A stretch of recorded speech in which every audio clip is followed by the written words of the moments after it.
Genesis 29:9 through 19. While he was still conversing with them, Rachel arrived with her father's sheep, for she was the shepherdess. Now, oftentimes, shepherding was not done by women, it was done by men. And because here, this kind of shows that Laban didn't have a son, it clearly shows both his daughters were not married, because in which case, his son-in-law may have stepped up and did this. Okay, verse 10. When Jacob saw Rachel, the daughter of Laban, his mother's brother, with the sheep of his uncle Laban, Jacob stepped up and rolled the stone off the well's mouth and watered his uncle's Laban's sheep. Now, this would have been one of many times that Jacob would be doing this. Jacob did this to be helpful. He knew that it was his uncle. Maybe it's to enter into conversation and tell who he was, break the ice, so that he came in peace, and then go from there. When you help people, it's an easy way to start talking to them after that. Then Jacob kissed Rachel and wept audibly.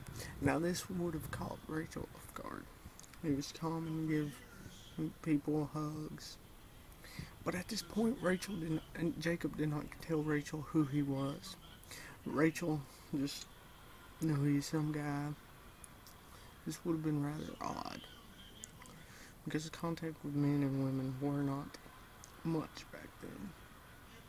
Unless she was part of her father's house, or she was in her husband's house, she didn't have contact with them, quite frankly, that much.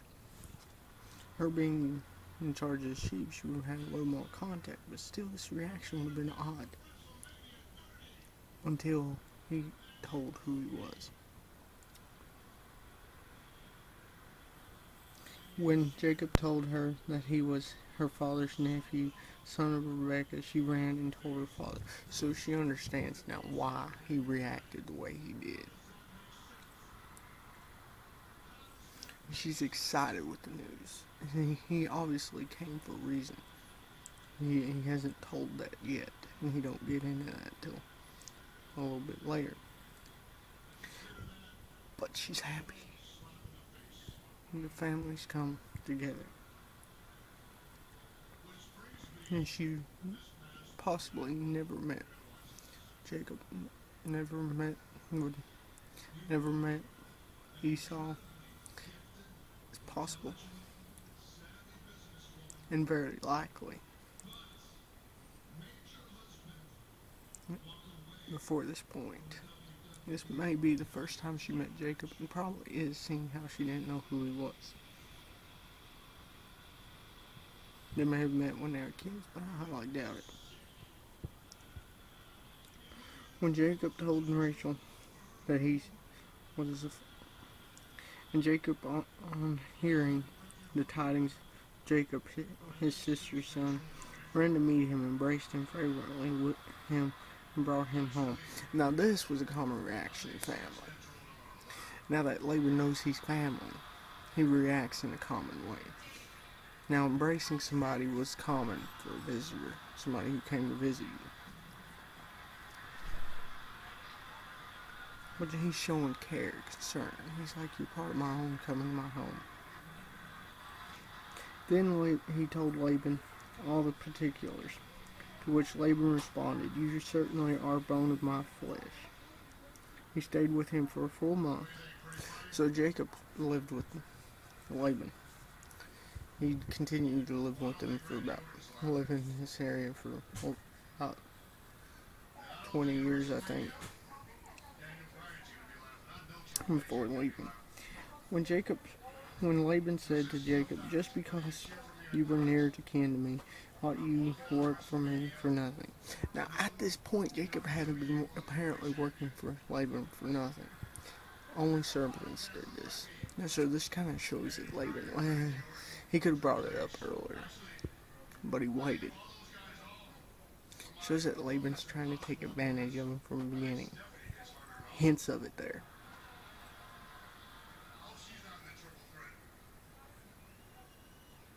Now, Jacob had no problem with working because he's a man. But Laban should have been more concerned about it. He finally got some help. Treat him right and keep it. Now, Laban had 2 daughters, the older one Leah and the younger one Rachel. So 2 daughters. This is very important because Jacob would end up marrying both of them later. Leah's eyes had no sparkle. So Leah wasn't someone you looked at and been like, it caught your attention. She was just probably plain looking. Not necessarily ugly, but there wasn't nothing special about her look. Rachel was lovely of form and face. So it's mentioned that Rachel, she's hot. Very attractive. Jacob was in love with Rachel. So he said, I will serve you 7 years for Rachel, your younger daughter. Okay, it is important because Laban brings it up later.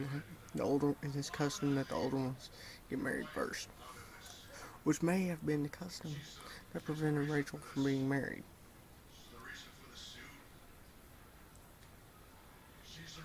Because her father may have been waiting to agree for her older sister to get married before he married her off.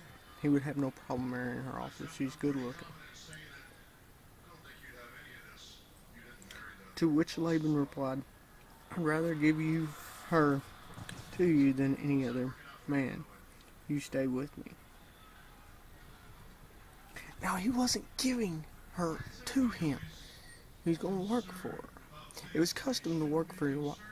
Whether you give sheep, make a trade, you give their father something. Now Rachel had nothing in this whatsoever. It was a decision between the father and the to-be husband. That's how it was in these days.